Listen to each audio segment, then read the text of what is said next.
Sous la coprésidence du ministère hongrois de l'Intérieur et de la police nationale hongroise, en partenariat avec le département de Molloy College de Rockville à New York, les 23e assises de l'International Police Executive Symposium, IPES en abrégé, se sont tenues, rythmique annuelle oblige, à Budapest en Hongrie dans la période allant du 3 au 11 août 2013 sous le thème « Problèmes globaux de la police contemporaine ». Pour l'occasion et à l'invitation du directeur de l'IPES, le colonel Jean-Étienne Elion, vice-président IPES, directeur IPES pour l'Afrique francophone, représentant IPES pour le Congo, y a donc qualité pris part. Rivé à son traditionnel rituel, le programme de la conférence s'est forcément articulé autour de la solennelle cérémonie d'ouverture, de l'intense instant d'échange interactif entre éminences, académiciens, universitaires et praticiens de justice criminelle et de police, mais aussi avec comme fenêtre d'oxygène culturel quelques visites guidées de non moindre importance parce que de très fortes altitudes historiques et intellectuelles exhortant tel un impératif de consolidation du soi à une meilleure connaissance du monde et ici, tout particulièrement, de l'expression hongroise. Ainsi, dans le ballet des discours de circonstance, l'on a eu tour à tour droit aux interventions de fringants orateurs comme le docteur Sándor Pinter, ministre hongrois de l'Intérieur et patron en chef de la conférence, le brigadier général Dr Joseph Boda,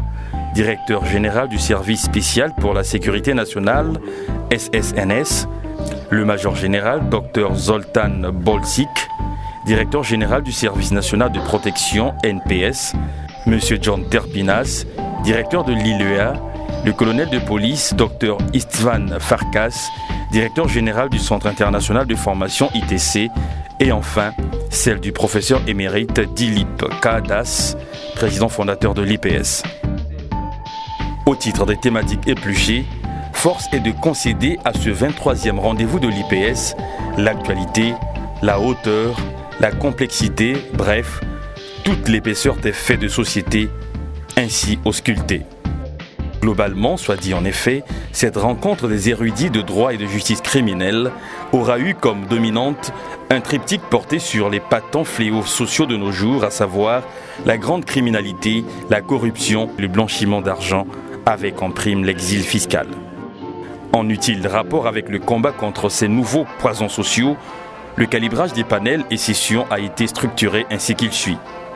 Panel 1, corruption, 2 sessions et 2 tables rondes. Panel 2, cybersécurité, technologie, praticiens de police et académiciens, 3 sessions et 1 table ronde de juges. Panel 3, questions essentielles du crime et du terrorisme, 3 sessions et 2 pots pourris. Panel 4, perspective globale pour une performance de la police, 2 sessions et un synopsis général du symposium. Quant aux visites guidées, celles-ci se devaient d'alterner en conformité avec le tempo IPES entre châteaux, palais royaux et musées historiques, shows hippiques et dîners folklore, Adomoni Volgi, croisière sur le Danube et light opéra pour l'inter-opérette d'Orphée, mot d'appartenance exclusive à la Hongrie, l'Autriche et la République tchèque. En fait, Budapest, d'où tire-t-elle une telle notoriété au cœur de l'Europe occidentale ? Ville polydimensionnelle, elle est à elle seule, après le compromis austro-hongrois, la résultante de l'unification en 1873 de 3 petits villages autonomes, Óbuda, Buda et Pest, où furent retrouvés les vestiges datant de la préhistoire, ainsi que les restes d'habitat,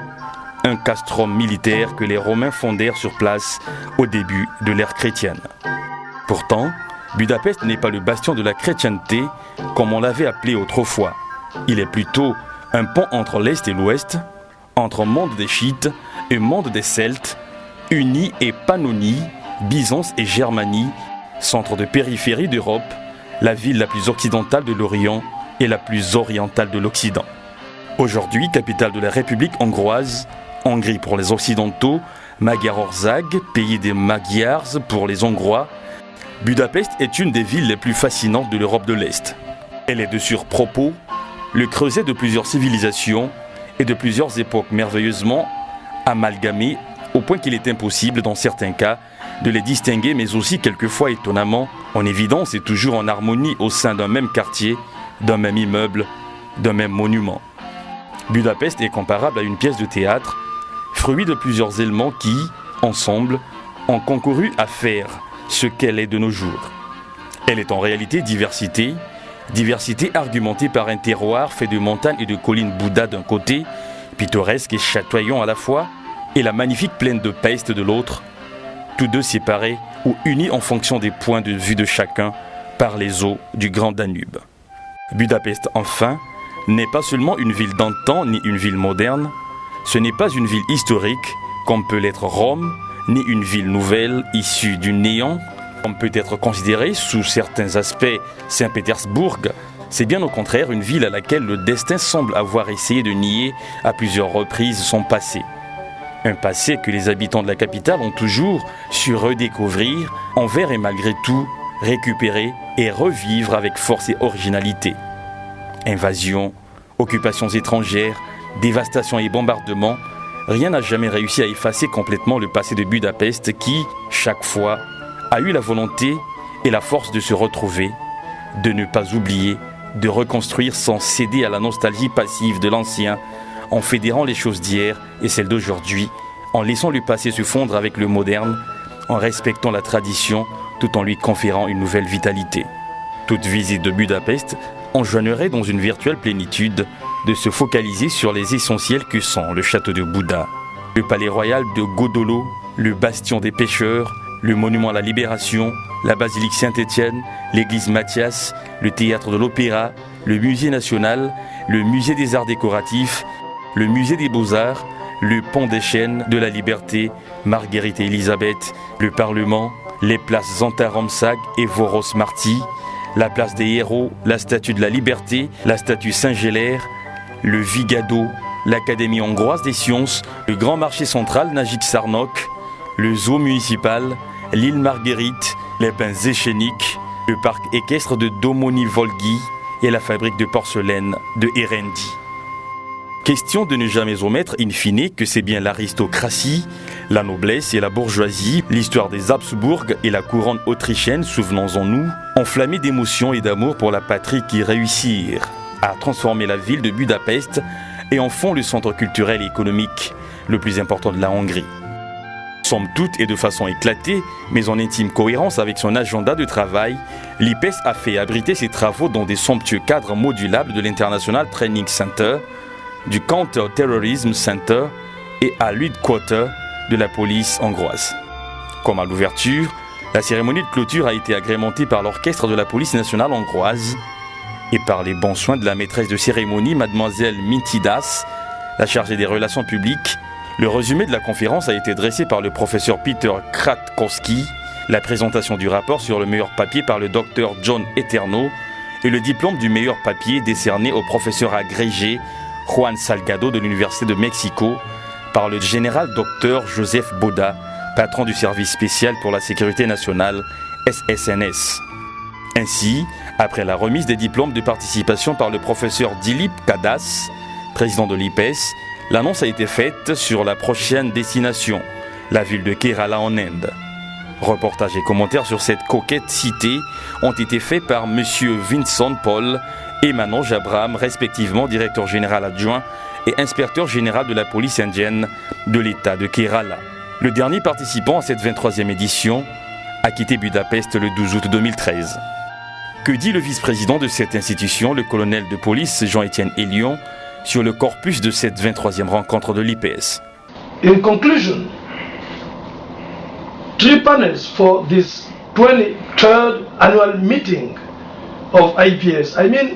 3 main thematics about, first, corruption, then cybercrime, and finally, the global issues of contemporary policing, to crime and terrorism. Indeed, actually, nowadays, the new police challenges are requesting a strong spirit, a fighting spirit, So, on this way of global security, we must work basically to conduct smoothly but harshly this battle, this struggle. I'm very, very deeply sad, deeply disappointed to note a lot of connections between terrorism, organized crime, and white-collar crime, which are big threats for our societies. So, Republic of Congo, my own country, particularly is aware of such disasters. I repeat, a great danger for our societies. Now, we are expecting to join in 2014 the city of Kerala in India.